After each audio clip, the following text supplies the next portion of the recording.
Hi, this is Anil and welcome to the video tutorial on C programming.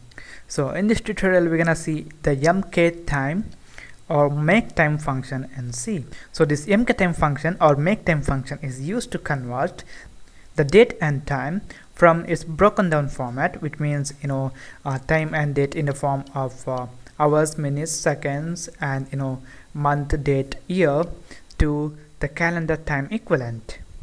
So I'm gonna open up the time.h header file. You can see here the structure tm, which is one of the type defined by this time.h header file. So this structure tm contains the time in broken down format. So here the date and time is in the form of seconds, minutes, hour, day, month, year.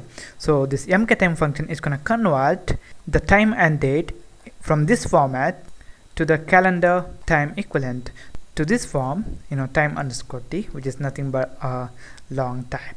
Okay, now we're gonna see the syntax of this function, and then we're gonna see how we can use this function in our program. To this mktime function, we need to pass the address of a structure, which is of type struct tm, this one, and it's gonna convert the time passed through this pointer to this calendar time. And also, if this mktime function fails to convert, then it's gonna return a value of -1.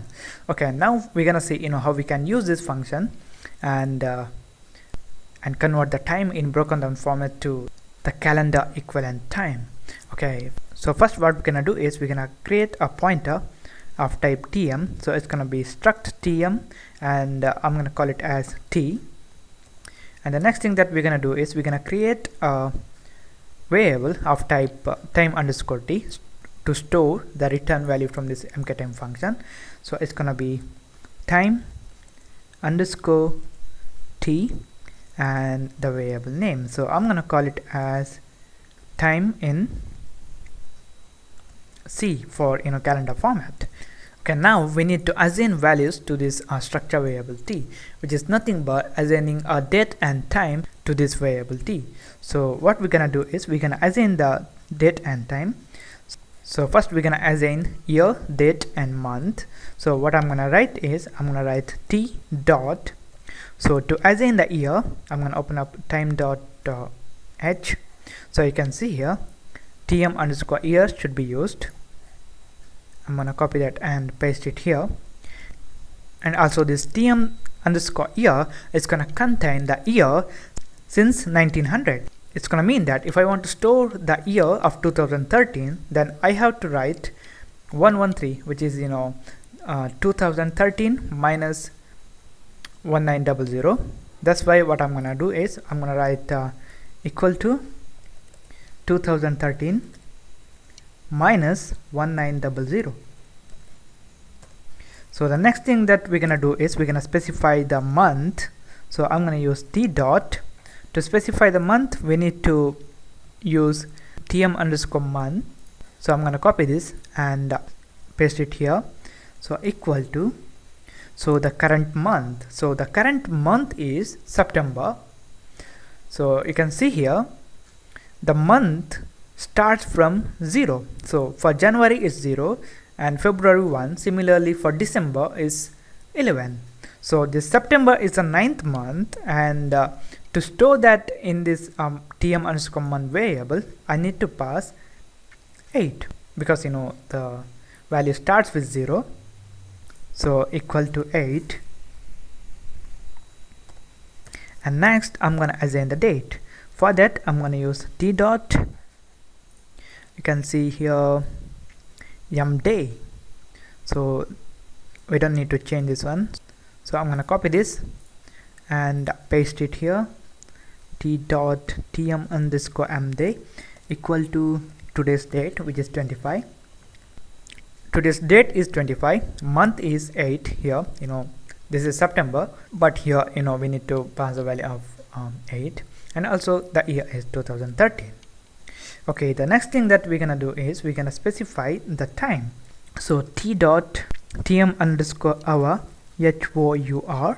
Okay, I'm gonna set the value of hour to 0, and also I'm gonna set the value of minute to 0. T dot tm underscore min equal to 0,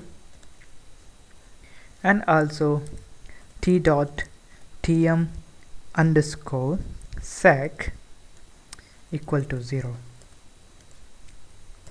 So now we have specified around 6 members of this structure, and the members tm underscore w day, which contains the days since Sunday, and the tm underscore y day, which contains the days since January 1st, will be specified by this mktime function automatically. That's why we don't need to specify that.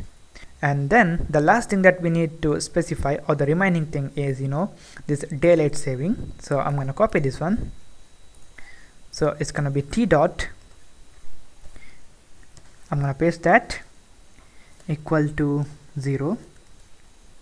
So now we have a variable of type struct tm, and we can pass this variable to this mktime function, and now we're gonna use that mktime function. Okay, so it's gonna be mktime, and as a parameter we need to pass the address of this structure variable t. That's why it's gonna be ampersand t. And also we're gonna store the return value from this mktime function in our variable time in calendar format. So time in C equal to mktime with the address of this structure tm. Okay, the last thing that we're gonna do is we're gonna print out the value stored in this time in C variable. So that's why I'm gonna use a printf function, and this time in C variable is going to contain the date and time in the form of some numbers, but what we're going to do is we're going to use a ctime function to convert and print that one in some user readable format. That's why I'm going to use a ctime, and we need to pass the address of this time in C. So that's why I'm going to use the ampersand here. So if you guys don't know about this ctime function, then please watch my video tutorial on it. Okay, now we are ready to run this program. I'm gonna save this one, execute, compile and run. Okay, you can see here Wednesday, today is Wednesday, September 25, and also the time we set to 0 here, and it is 2013. So you can use this mktime function to get the day of the week for any date.